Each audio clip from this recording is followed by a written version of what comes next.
Menantu pahlawan negara bab 1448. Mengundurkan diri dari asosiasi. Di mata Ardika, nggak ada yang namanya hukum dan aturan. Dia sudah menjadikan kota Banyuli sebagai wilayah kekuasaannya sendiri. Dengan bekerja sama dengan para preman, dia menekan para investor yang berpartisipasi dalam lelang sesuai dengan aturan yang berlaku. Bahkan, dia juga melakukan kekerasan terhadap seorang tetua dari Klito. Presbir kami, hingga tetua itu masuk rumah sakit. Boleh dibilang karakter Ardika sangatlah buruk. Hongkem adalah sebuah perusahaan yang bermoral, merupakan perusahaan merek lokal.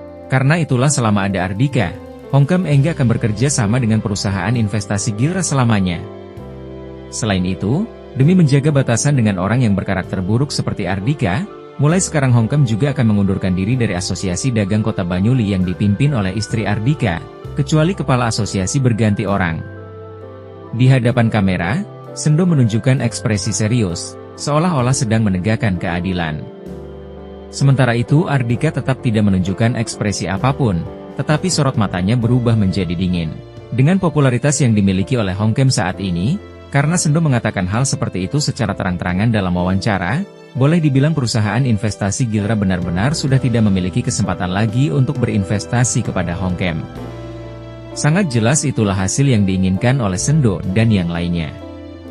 Mereka menghambat jalan perusahaan investasi Gilra untuk berinvestasi pada Hongkem sepenuhnya dengan cara seperti itu.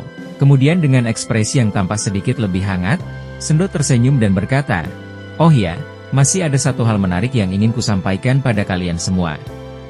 Sebelumnya, Ardika meneleponku dan mengancamku, berharap aku pergi menemuinya untuk memohon padanya dan menjilatinya.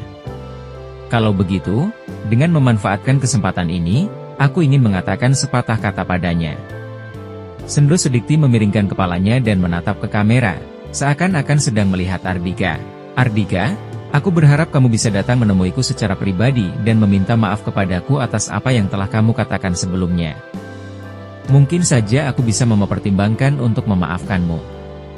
Sendo mengucapkan beberapa patah kata itu dengan memasang ekspresi mempermainkan. Sorot matanya tampak sangat dingin. Setelah tampilan pada layar ponselnya berubah, Ardika juga tidak berminat untuk lanjut menonton lagi. Dia langsung mematikan video tersebut. Saat ini, Luna berjalan keluar dari dapur dengan ekspresi sedikit masam. "Sayang, pihak asosiasi baru saja meneleponku. Katanya Hongkem sudah mengundurkan diri dari asosiasi, kecuali aku mundur dari posisiku dan membiarkan Klito yang menjadi kepala asosiasi. Ada banyak anggota asosiasi yang sangat panik, menghubungiku menanyakan bagaimana cara menyelesaikan masalah ini. Kalau masalah ini nggak bisa diselesaikan dengan baik, mereka hanya bisa mengundurkan diri dari asosiasi." Ekspresi wajah sedih tampak jelas di wajah Luna. Walaupun dia belum lama menjabat sebagai kepala asosiasi, tetapi dia sangat serius dalam menjalani peran barunya itu. Bahkan demi menangani urusan asosiasi, dia bahkan sampai sedikit mengesampingkan urusan grup Perve dan grup Hatari. Asosiasi Dagang Kota Banyuli sama sekali tidak menghasilkan keuntungan apapun. Pekerjaan yang dilakukan hanya bersifat pelayanan. Luna begitu giat dalam mengurusi asosiasi demi memenuhi kebutuhan psikologisnya. Dia ingin mengembangkan Asosiasi Dagang Kota Banyuli menjadi lebih baik. Dia berharap dunia bisnis Kota Banyuli bisa berkembang lebih baik. Ya, hanya itu harapannya. Namun, yang diperolehnya adalah pengunduran diri Hongkem, bahkan dia dipaksa mundur dari posisinya. Makin memikirkan hal itu, Luna makin sedih.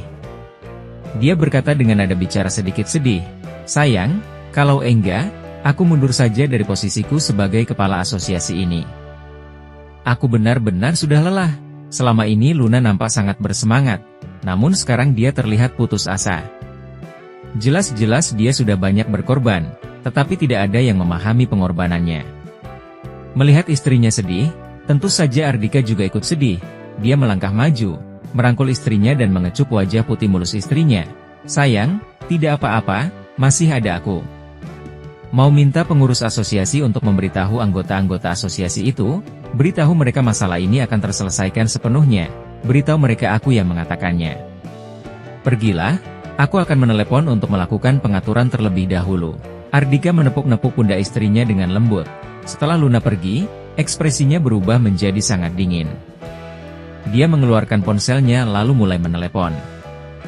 Bab 1449. Membuat masalah. Beberapa kali krisis yang dihadapi oleh Asosiasi Dagang Kota Banyuli belakangan ini berhasil diselesaikan oleh Ardika. Karena itulah, dalam lubuk hati para anggota asosiasi, dia sangat berwibawa. Setelah Luna menyampaikan ucapan Ardika kepada mereka, situasi Asosiasi Dagang Kota Banyuli berhasil diatasi untuk sementara waktu. Malam berlalu dengan hening. Keesokan harinya, saat Luna hendak pergi bekerja, Ardika menghentikannya. "Sayang, pagi ini kamu izin saja, sebentar lagi aku akan membawamu ke suatu tempat."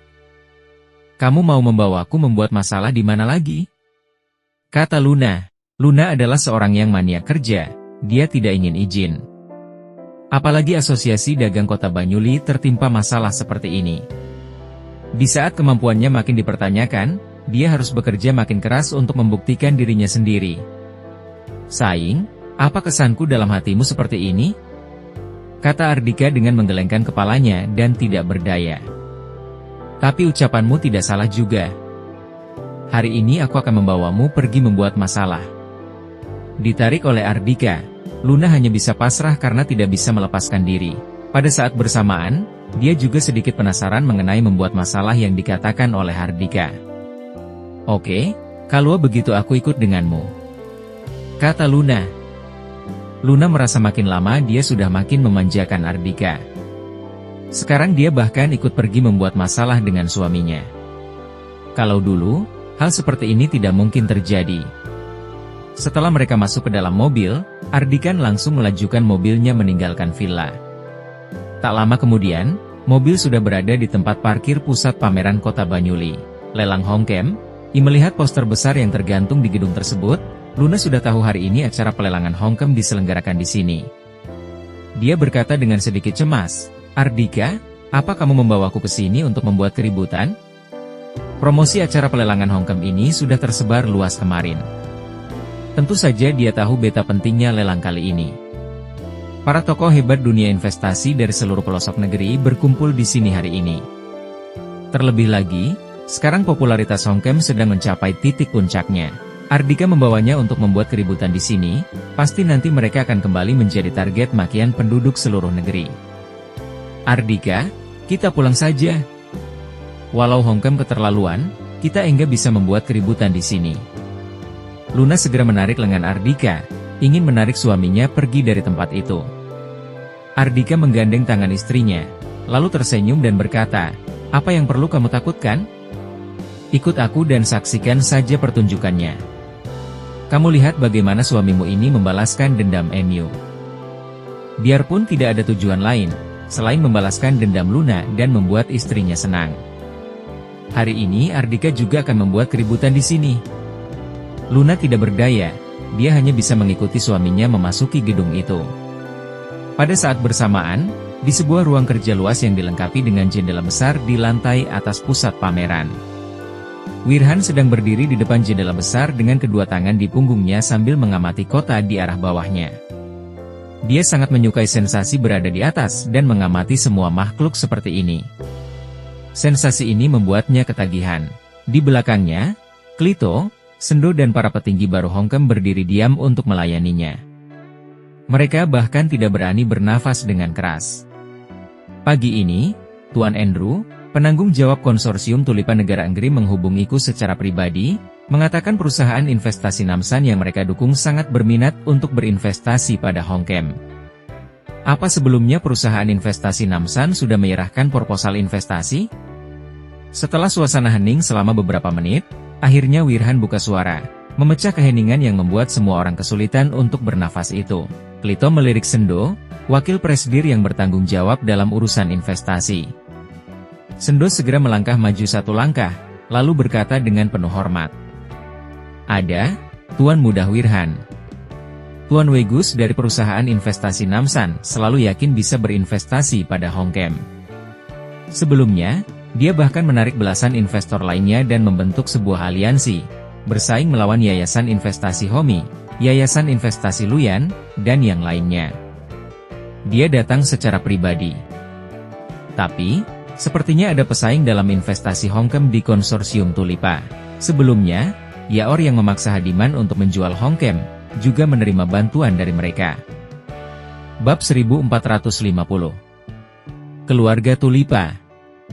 Sebelum menyelesaikan kalimatnya, Sendo terdiam. Dia mendapat Wirhan berbalik dan meliriknya. Sorot mata dingin itu membuat jantungnya berdegup kencang. Saat itu juga, bulir-bulir keringat dingin bercucuran membasahi punggungnya. Kata-kata yang keluar dari mulut Sendo itu, dia ucapkan secara refleks. Selama ini, Departemen Investasi Konsorsium Tulipa diam-diam bekerja sama dengan pemodal dalam negeri untuk menekan merek dalam negeri seperti Hongkem dan lainnya. Walaupun cara yang mereka gunakan tidak secara terang-terangan, melainkan melalui memberikan dukungan pada pihak ketiga. Seperti perusahaan investasi Namsan menjalankan rencana mereka secara tidak langsung. Namun, bagi orang cerdas, tentu saja hal itu bukanlah rahasia lagi. Bahkan, hal-hal menekan bisnis negara Nusantara dan menghancurkan merek negara Nusantara sudah berlangsung selama bertahun-tahun, tidak hanya menargetkan Hongkem saja. Pelaku di balik layar sesungguhnya, juga bukan konsorsium Tulipa, melainkan ada sosok yang memiliki kekuatan besar yang menjadi pendorong dan berpartisipasi dalam membuat strategi besar. Intinya, latar belakang hal ini sangatlah rumit. Namun, sekarang penanggung jawab konsorsium Tulipa menghubungi Wirhan secara pribadi. Menyampaikan maksud ingin berinvestasi pada Hongkem. Sangat jelas tujuannya bukanlah untuk mendukung Hongkem. Palingan hanya ingin memperoleh sejumlah keuntungan dari Hongkem, lalu pergi begitu saja. Bahkan sebelum pergi, kemungkinan akan membuat Hongkem hancur sepenuhnya. Keserakahan orang-orang itu sangatlah jelas.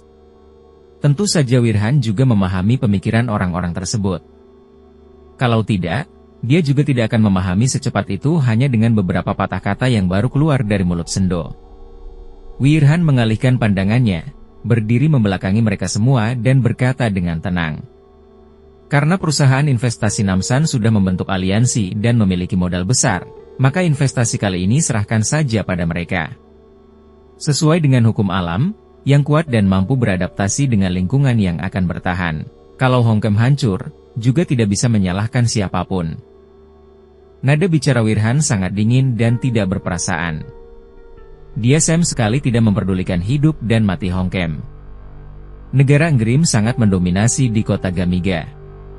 Saat awal perkembangan mereka, banyak keluarga termasuk 4 keluarga besar kota Gamiga pernah menerima dana bantuan dari pemodal-pemodal negara Nggrim. Contohnya Bang Hurami, Bang Chalta dan yang lainnya. Hingga saat ini, mereka juga masih memiliki hubungan tidak jelas dengan pemodal negara Nggrim itu. Sementara itu, konsorsium Tulipa adalah perwakilan dari pemodal negara Nggrim. Tentu saja lebih realistis untuk menjalin hubungan baik dengan konsorsium Tulipa dibandingkan mengembangkan sebuah merek dalam negeri. Sendo segera menganggukkan kepalanya dan berkata dengan penuh hormat, "Baik, Tuan Muda Wirhan. Aku akan mengendalikan proses lelang dengan baik, agar perusahaan investasi Namsan berhasil berinvestasi pada Hongkem." Dia bukanlah tipe orang pecinta tanah air. Bisa membantu Wirhan, salah satu dari 4 tuan muda kota Gamiga melakukan sesuatu, adalah sebuah kesempatan baginya. Selama bisa membuat Wirhan puas, jangankan menjual Hongkem, bahkan menyerahkan istrinya untuk dimainkan oleh pemuda itu pun, dia tidak akan ragu sama sekali. Oh ya, Wirhan berkata, Tuan Andrew juga menyebut tentang Ardika kepadaku, mencari tahu tentang pria itu dariku. Ada apa ini? Apa Ardika punya hubungan dengan konsorsium Tulipa? Tuan Muda Wirha, mohon tunggu sejenak. Setelah berpikir sejenak, Sendo berkata, seharusnya kejadian itu adalah kejadian beberapa hari yang lalu. Saat itu, seorang penduduk negara Nggrim bernama Dixon menyebut dirinya sebagai perwakilan dari konsorsium Tulipa, mengunjungi kota Banyuli untuk melakukan peninjauan investasi. Dia terlibat dalam perselisihan dengan Ardika. Tapi, setelahnya, sepertinya terbukti Dixon adalah seorang penipu yang sudah enggak bisa bertahan hidup lagi di negara Nggrim. Dia dipulangkan ke negara asalnya. Kejadian kala itu cukup menggemparkan. Wirhan tertawa dan berkata, belum tentu dia adalah seorang penipu, mungkin dia adalah anggota keluarga cabang keluarga Tulipa yang sudah mengalami kejatuhan. Tapi, Gak peduli seberapa parah situasi orang itu saat ini, dia juga merupakan keturunan keluarga Tulipa. Memiliki aliran darah yang terhormat, bagaimana mungkin seorang rakyat jelata yang hanya bertugas menyiapkan air untuk mencuci kaki seperti Ardika layak menyinggungnya? Tepat pada saat ini, Klito ikut menimpali. Dia mengucapkan beberapa patah kata itu dengan ekspresi acuh tak acuh.